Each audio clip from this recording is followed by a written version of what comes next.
Good evening.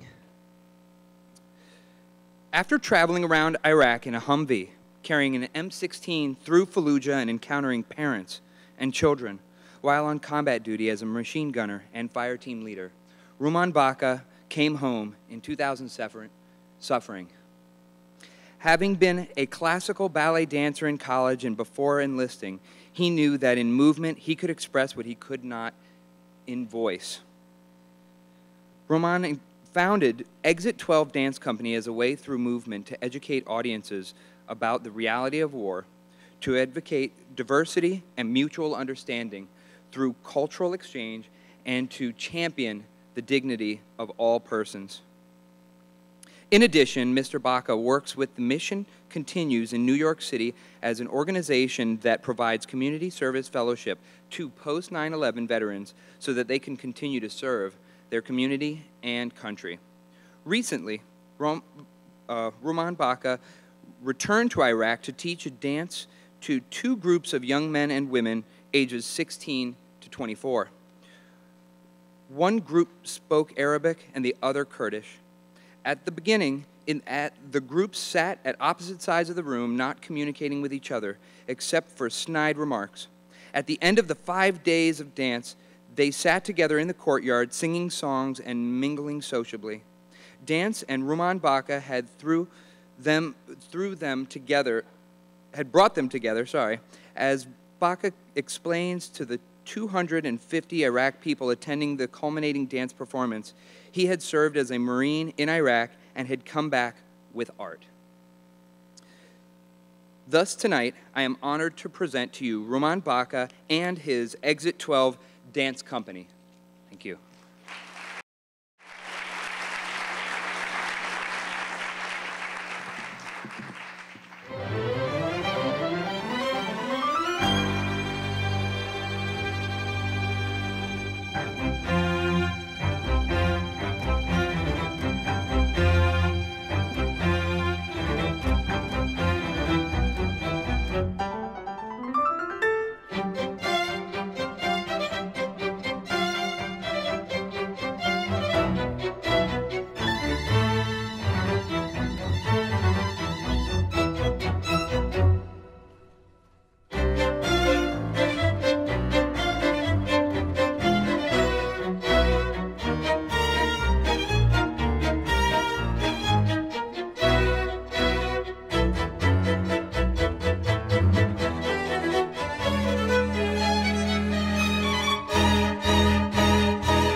in January of 2001, I graduated from Marine Corps boot camp.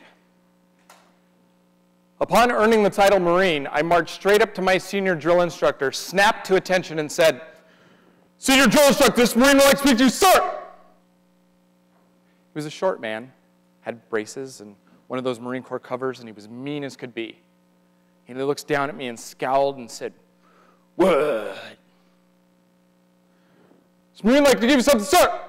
And I handed him a manila envelope full of photos. He pulls one out, looked kind of like that one, started to shake his head and said, "Oh, Baca, I knew there was something weird about you." You see, I was a classical ballet dancer before I joined the Marine Corps. But before that, I was a scared little boy. There was an event that happened when I was 21, and I was living with my grandparents and going to college like you are now. And my sister had gotten herself into a situation that was a ghost from my childhood. She married an abusive man, and luckily she had left him, and she moved in with my grandparents and I.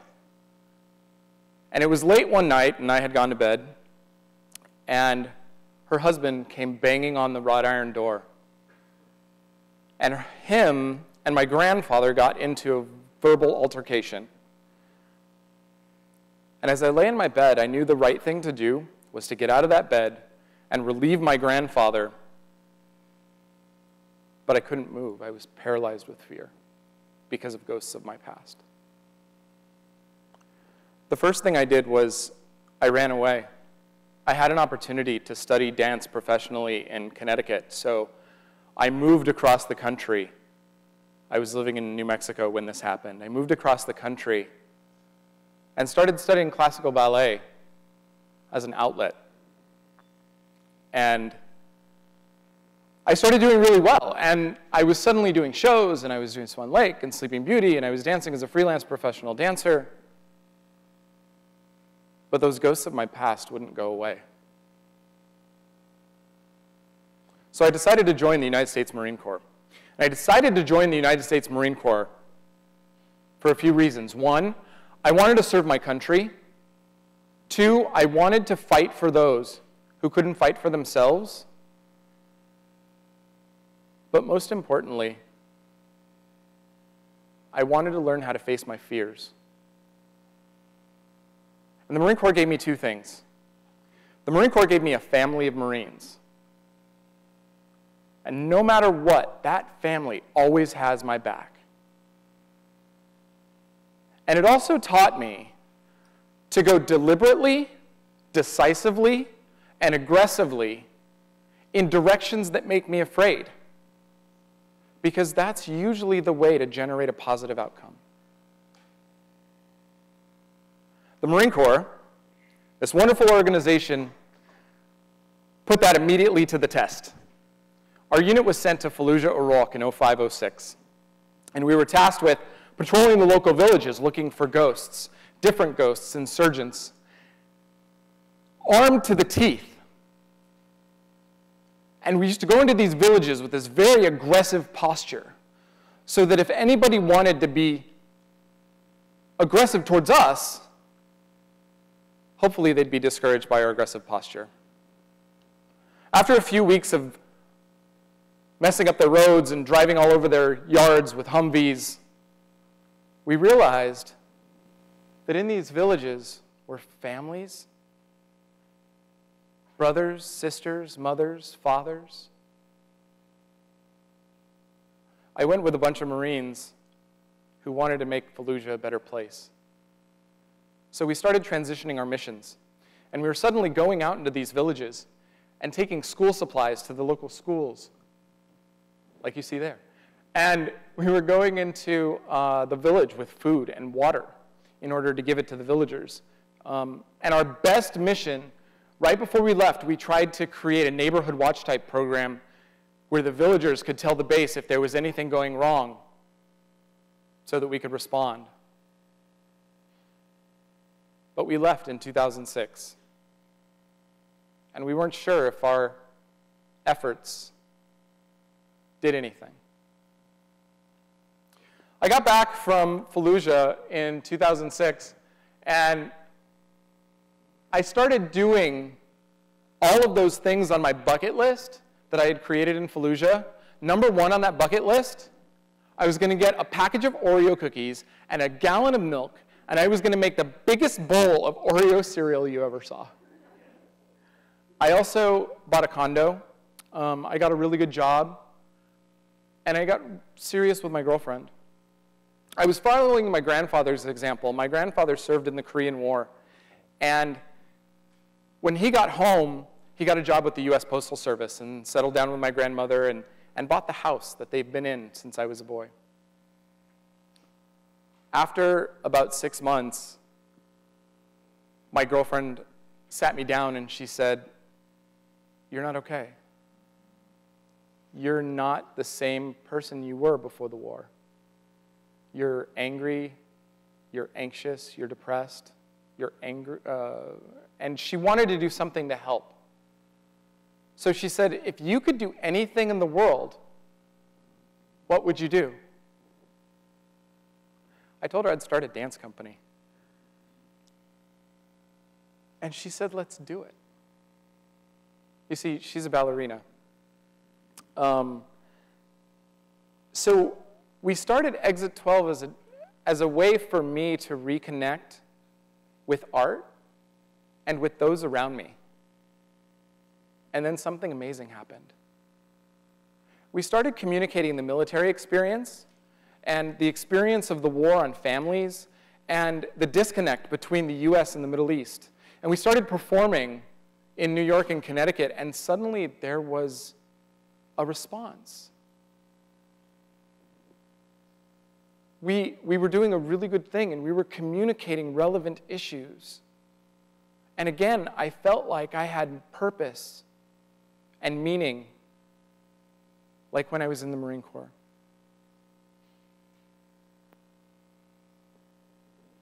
This evening is going to be a little different than the evenings we usually do, so I hope you'll tag along with me. The first piece that you saw was a piece called Sometimes Silence. It was choreographed by an Army mother who in September watched her two boys, both of her boys, her only boys, deploy to Afghanistan at the same time. So she came to us and she wanted to choreograph a piece about that. And she did. But the amazing thing is, the music that you heard was composed by her brother, Paul Simonelli, who is the strings professor at Landon School for Boys in Bethesda. He was a Marine in the Marine band. And so that was their treat. I don't want to say treat. That was their treat to us, but that was their incredibly important work that you saw. Now you're going to see a work that communicates the disconnect between the US and the Middle East. And then you're going to see a work that was choreographed to some poetry that a Marine buddy of mine wrote. And then after that, I'll come back and talk to you a little bit more. Thank you.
my dilemma. I have grown weary of your thoughts, these stories, these anecdotes, these euphemisms, and hypothetical scenarios. Let me entertain them alone. Allow me to briefly detach myself from this environment. I want to own this space, so give me a moment to move with my burdens in solitude. They can only be carried by me. They tell me I belong to the collective. My unit, my brothers, my sisters, my Marine Corps. They tell me I cannot be separated from this bond that we share, but in this space, even if only for a brief period of time, this moment belongs to me. If you want me to be a part of this, then let me stand briefly apart.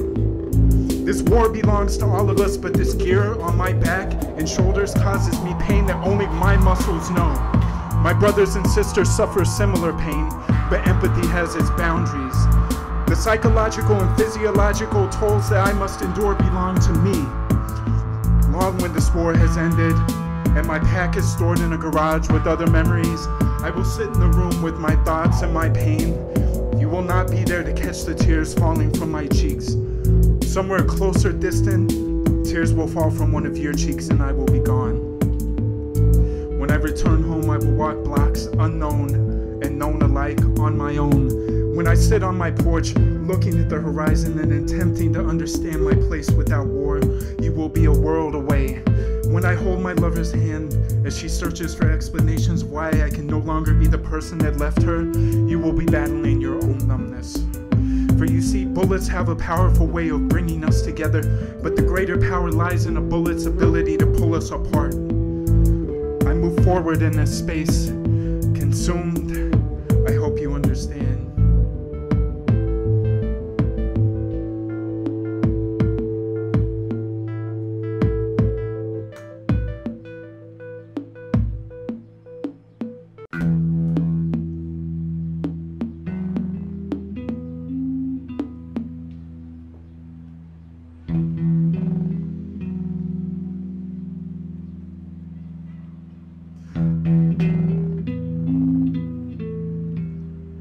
I'm afraid I'm going to die alone. Who is going to want to be with me inside of my messed up head and dealing with the horrible things that I think about myself in the world? I can't stop crying and I don't know what will make it better. I'm really scared that I'm going to die alone. I don't want money. I don't want fame. I don't want a nice car or a house. I just don't want to die alone. I can't even type right now. I'm crying so hard and I thought, oh well, just let it flow and see what comes of it. I'm not so sure this was such a good idea. It hurts so bad, snot dripping from my face and my eyes flooded with tears. And I don't care, and I'm just drooling and crying and wondering if it will end, and if it does end, who will it end with? They say write about what you know, and I don't feel like I know anything anymore. So how can I write? I'm scared I will die alone in this dumb apartment in a place where no one ever comes, and I feel like I don't have much left in me, like there is nothing left inside. I feel dead already and numb, and who would want me like this, and who would like me like this, and who would need me like this? And I want to wake up, and everything is fine, but everything is not fine, and I can't sleep because of bills, and I have to work because of bills. So I will get up and just go to work and pretend it is okay, but it's not okay, and I need help, and I want to check in somewhere that can help me, but the bills, where will I live? I have a lease. I hate the way we live. I hate the way I live. I can't figure anything out. Why is everything so foreign to me? I know what's going on, but I have no clue, and this is a horrible feeling to have deep inside of you that only comes out when someone provokes you, or you've had one too many, or you see the same look of pain in a friend's eyes and know exactly what they are going through. But you can't do a goddamn thing because you can't even help yourself, and when the hugs don't work anymore, what is left? What is left? What is left?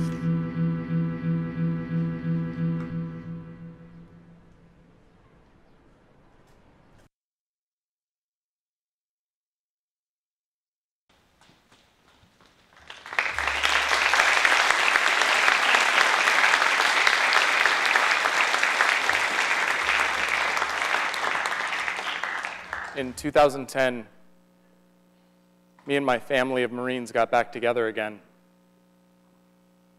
Reunions are supposed to be happy. This one wasn't. One of our platoon mates from Fallujah had taken his own life. As I stood there with my brothers guarding his casket, I knew I had to do more. So I started by volunteering for an organization called The Mission Continues. It's a veteran service organization that challenges veterans to continue that service here at home in their own community. So I found myself in Times Square in a high-rise building with a bunch of employees from Comcast making arts and crafts kits for kids in hospitals. And the recruiter came up to me and said, you should apply for a fellowship. So I did. And in 2011, I was awarded a fellowship with The Mission Continues. I worked with an organization called Battery Dance Company. It's an organization in New York City that's using dance across the world to connect culture. They've been into Germany and worked with groups of Israeli and Palestinian young people. They went into the Congo, and through teaching choreography, they talked about fair and balanced elections, these themes that these kids wanted to talk about. They went into Nigeria and helped the young people create a dance about the AIDS epidemic and health and sanitation. We had 3 goals during my fellowship. Our first goal was to use this program to go into New York City public schools where arts is failing and to reignite the passion of art in young people.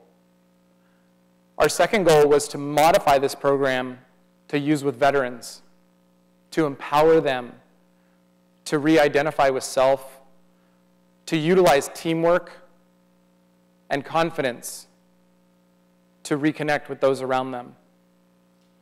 Our most lofty goal was to go back to Iraq and to do this program with Iraqi youth. And in April of 2012, we had that opportunity. We facilitated a program with the US State Department that sent us to Erbil. And we worked with 2 groups of young people, one group from Erbil and one group from Kirkuk.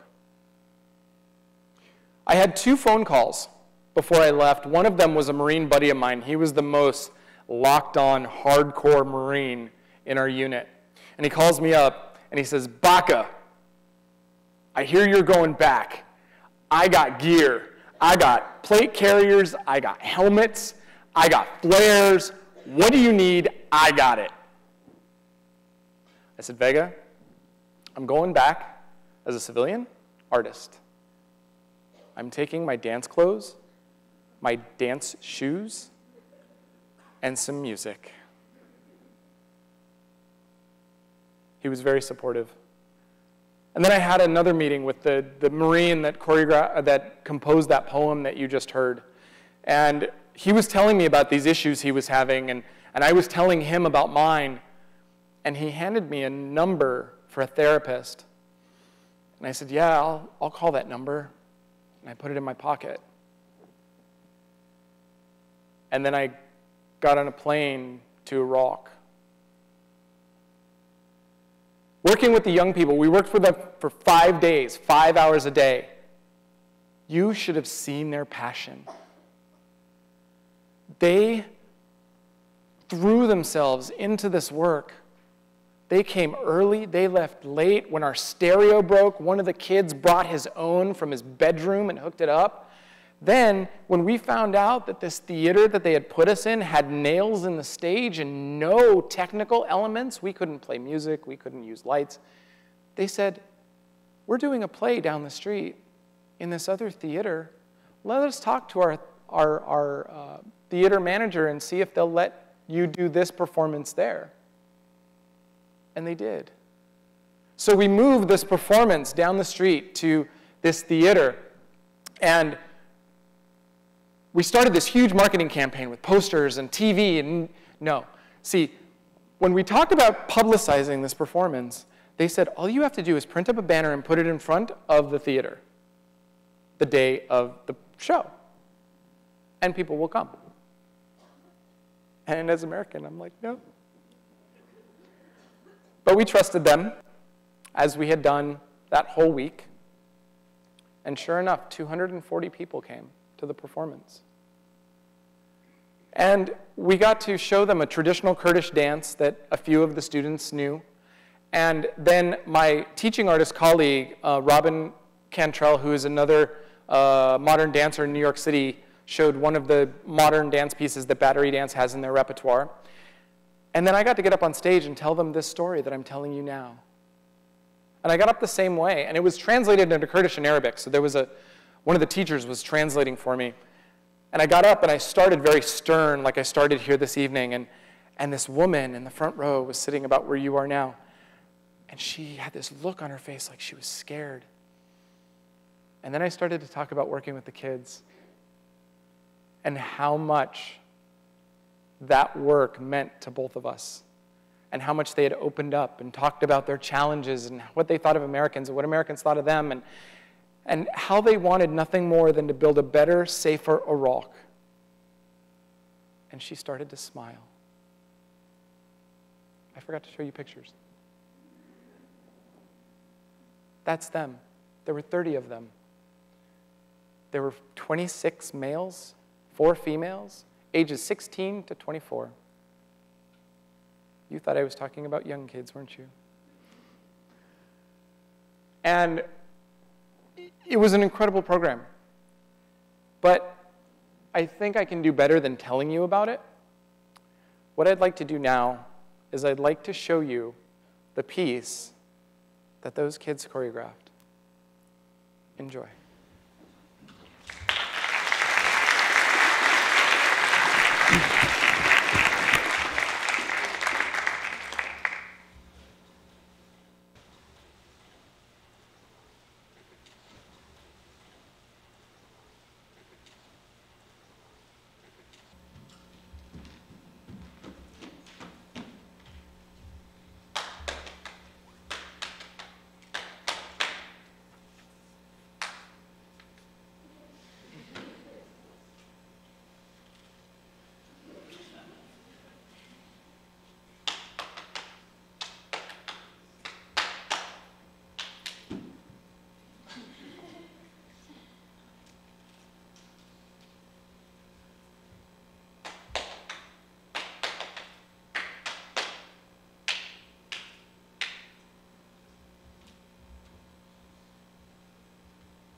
So two things before we wrap up. One, after this program, I got a call from my buddy, and he said, how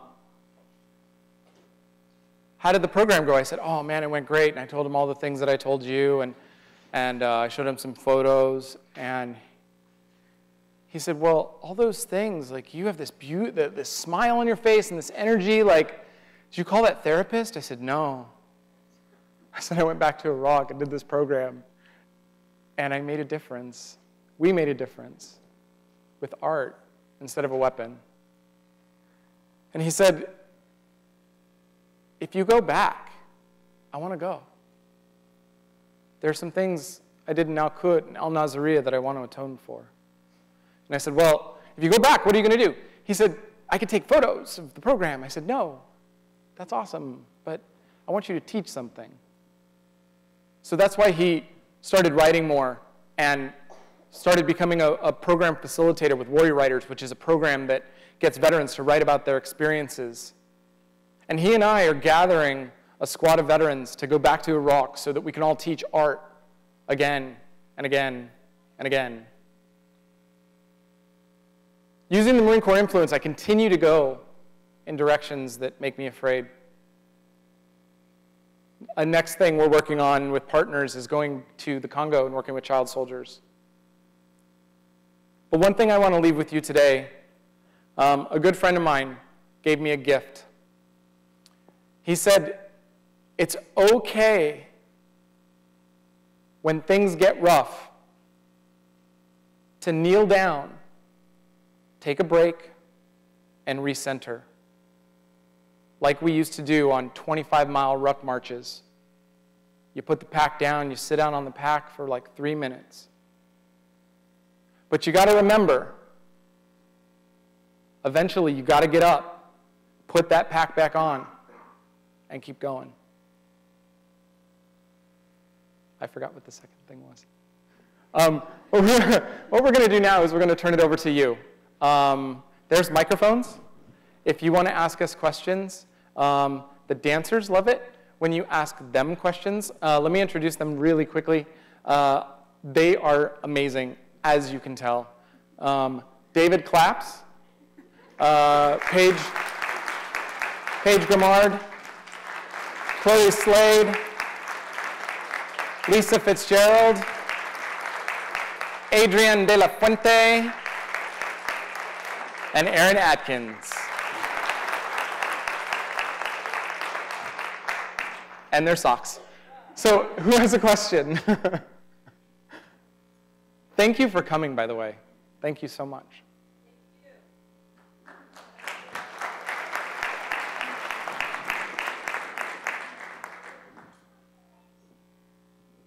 Hi.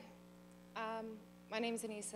I'm a student at Montgomery College, and I'm also a ballerina. And I just really want to commend you guys for what you're doing. I think it's really incredible. And I was just wondering, did you know each other before this, or was it just when you got involved in the company? Or I guess, how did you guys get involved in the company is my question.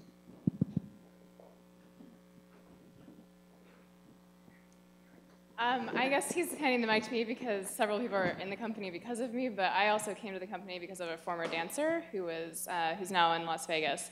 So I was just talking to her about her experiences as a professional dancer in New York City. And she said, oh, Ramon's a great guy, you should come to rehearsal one day. And I did.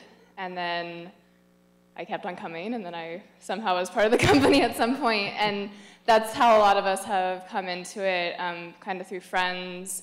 Some of us have done auditions, but normally it's because we hear about what the company is doing and the mission of the company, and we're really interested, and then stick with it. Cool. And how big is the company? Us with 2 more people. Cool. You guys are beautiful. Thank you.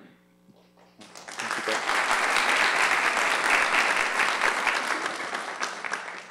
Anybody else? I know one of you has a burning question in your mind, and the answer is briefs, not boxers.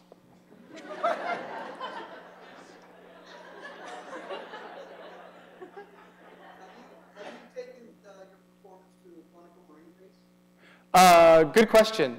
There's two parts to that question. First answer is we have gone to similar military installations. We've been to West Point twice, and we've performed for cadets and students from Vassar College as a way to give the cadets one more tool in their tool belt for when they go out as this country's foremost leadership, military leadership, so that they know that might is not the only answer to every situation. We've also been to Walter Reed Military Medical Center in a conference on art and healing in the military continuum. But one of the reasons we like to come to colleges is because all of those gentlemen and women that are at Quantico have lived this. We want to bring it out to people that haven't, so that you how many veterans are in the audience today? Look to your right and left now. So that you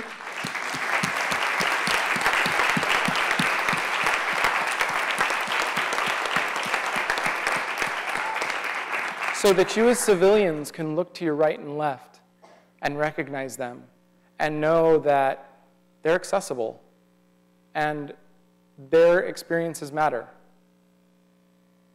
Did that answer your question? If you know somebody there, just give them my card. Yes, sir. Oh, sorry. Yes, ma'am. Thank you very much, and all you veterans, thank you very much for your service and for being here and what you all are doing. Can you address how different you think working with the child soldiers will be than the other populations you've worked with? I can only speculate. So we've done these dance workshops with veterans here in the US, and one of those veterans that we've worked with, his name is Everett. He's about 40 years old, and he served, well, no, I'm sorry. He's been out of the Vietnam for 40 years. So I guess being born a Marine, he's 40 years old. Everett had a lot of issues coming to our movement workshops because the only movement he knows is violence. And he started, when he got back, he got every hard labor job you can imagine to use that violent energy. And he came to us a very broken man and a very scared man that he didn't want to move because he felt that movement would turn violent.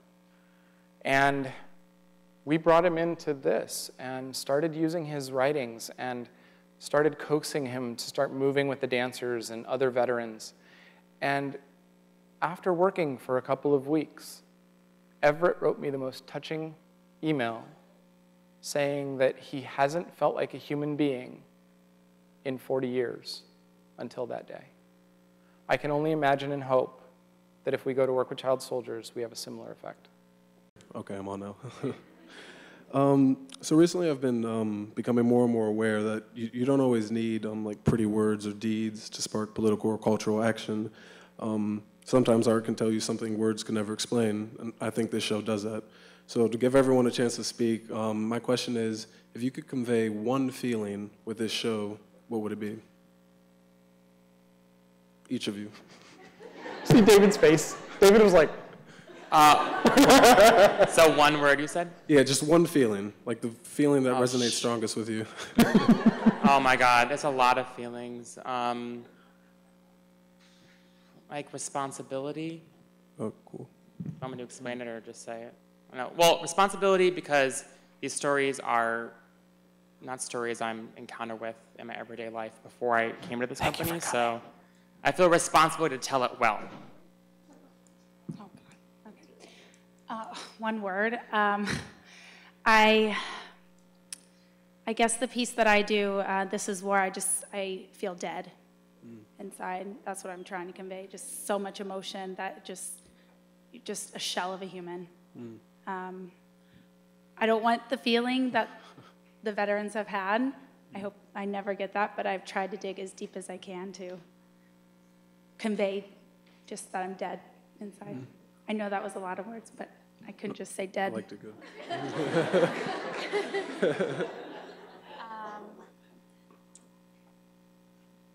I don't know. I guess like it's complicated would be mine. You have so many emotions that run through you in every piece, and I've also done like Aggressed, and we built that together as a group, and off of the poem. So you have to learn to ingest all these feelings that when you read these poems and when you're doing all of Roman's work. So I guess it's so many that it gets complicated. So that's kind of how I feel, I guess. All right. I'm going to cheat. I'm going to say I second complicated.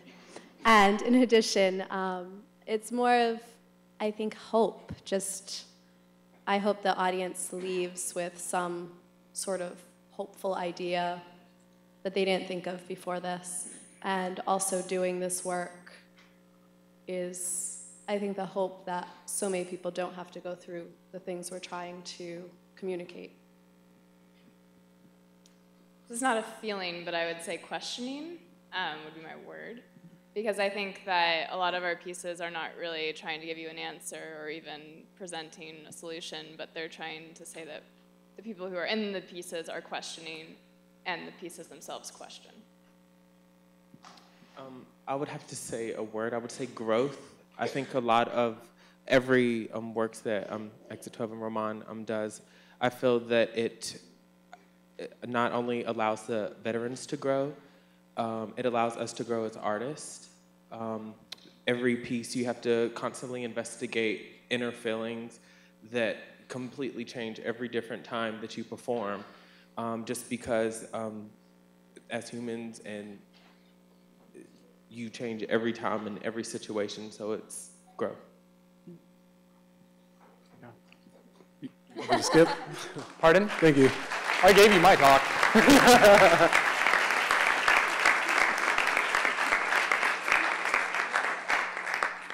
I can't thank you enough for coming out. I know Tuesday is a hard night, but look, you're making community, you're connecting with people, and you're connecting with art. So thank you very, very much.